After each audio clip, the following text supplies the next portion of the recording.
Hello beautiful people, and in this video we're going to be talking about the low end, specifically the kick and the bass.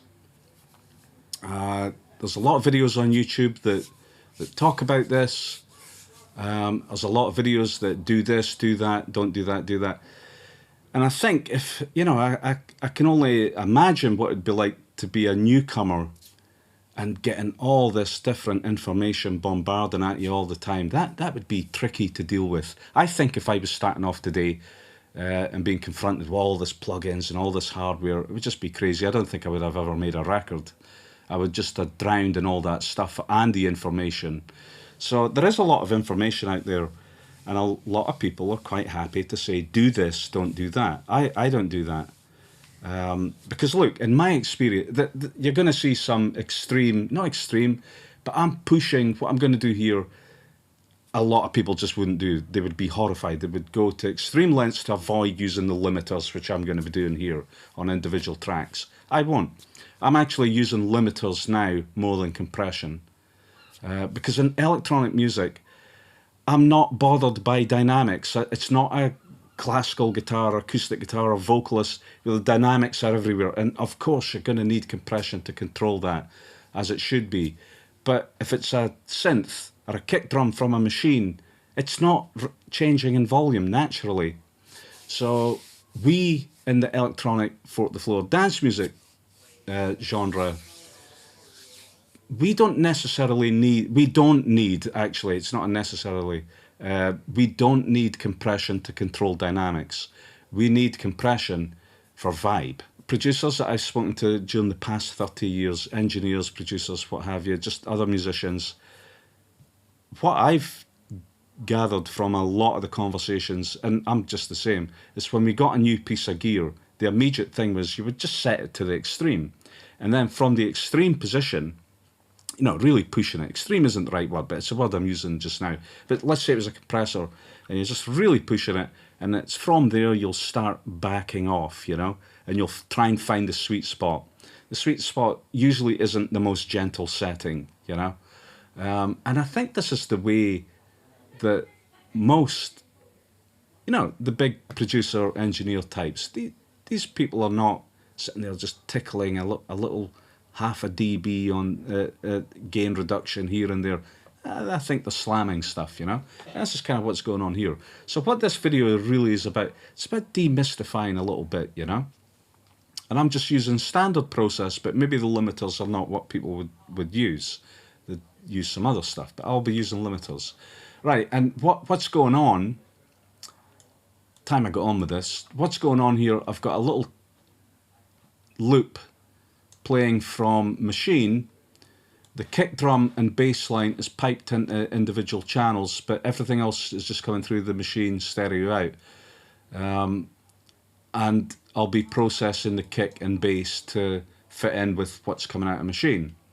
And incidentally, what this is a pack called Midnight Maneuver. This one is for Maschine. It's a sample pack for Maschine. I'll leave a link at the bottom. Little plug, yeah, why not?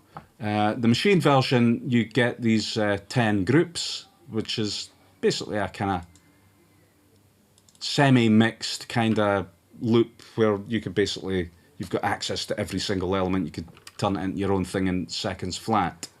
That's the point of that one. There's a WAV version that's just, you don't get the Maschine groups. And this is one of the kits, and this is one of the groups. The loops, the MIDI data. So I'll just quickly play that just now.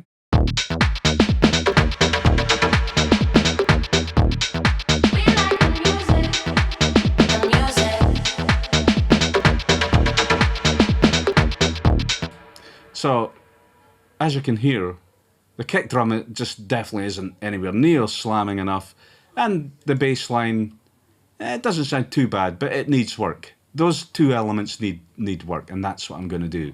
So I'm not going to talk for a few minutes. I'm just going to get that kick drum and bass line to fit in the mix, right?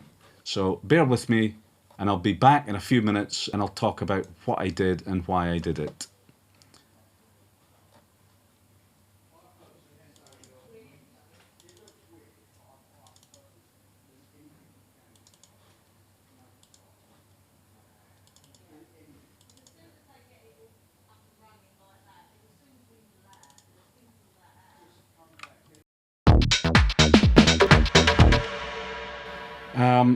I'll mute some of the stuff on Maschine that's playing just now.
Okay, so for me, that would be a good ballpark. As time went on, I'd start making little adjustments. I could see, but I don't want to make the video too long.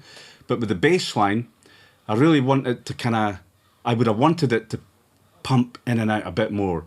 The LFO tool, not bad, but I think I would also put in a compressor and sidechain it, but that would have meant I wasn't thinking I was going to do that before I made the video. But when I listened to it there, I thought, yeah, that's what I'd want there. I'd want a bit more pump action. But in general, that would be a good place for me to continue working on the track. And as time went on, there would be little adjustments, you know. Generally, just to have another quick listen, I'm happy enough for that.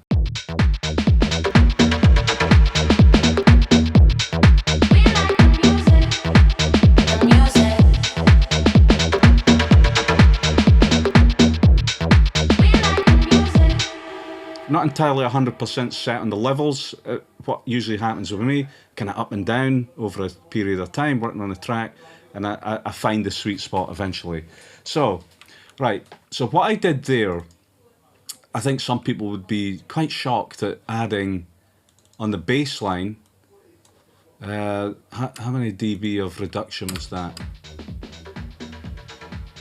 I mean, it's hitting 15, I was around about there, minus 15 dB of gain reduction on the bass line, and on the kick drum, minus 12. The reason I did that, and the reason I'm really beginning to prefer limiters over compressors for electronic music, right? Remember I talked about, I'm not looking to control the dynamics. Now, if I used a compressor on there, the sound would have changed, obviously, just like it has with the limiter, but it would have been different from that. I could get the same thing. I would have definitely gotten the same thing. But one thing I would have definitely have had to do was much more EQ. I would have probably had to bring that frequency down rather than be able to boost it a bit. I'm not even sure that made any difference, but I wanted a bit more click on the kick drum. But that's what I'm saying. Eventually, I would have got around to that and tweaked until it was right. But not hours and hours spent on it, you know. And I did that quite fast. And this is generally, it's not quite what I do, but it's definitely in the ballpark. And basically, why I used the limiter was I wanted to clamp down hard on that kick drum and the notes of that bass line. There was no dynamics anyway, but I just wanted every single note to come through at the same, in your face at the same level. No tonal changes or anything like that. And the way you do that is you just have to, you know, clamp right down. I'm taking you and you're not moving, you know. So a lot of limiting going on there. Now, a little side benefit to that is I've added gain. I've saved myself some gain. So when it comes to the mastering, if this was a track, when it comes to mastering the track, I'm potentially not going to have to be hitting the limiter so hard, because the Maschine, what's coming out of Maschine, the stereo out there, it's also got limiting on it. So everything's got limiting, and I think what I'm trying to say there is don't be afraid of using limiting on individual channels. Not a big mastering limiter. Get something more like a tracking limiter.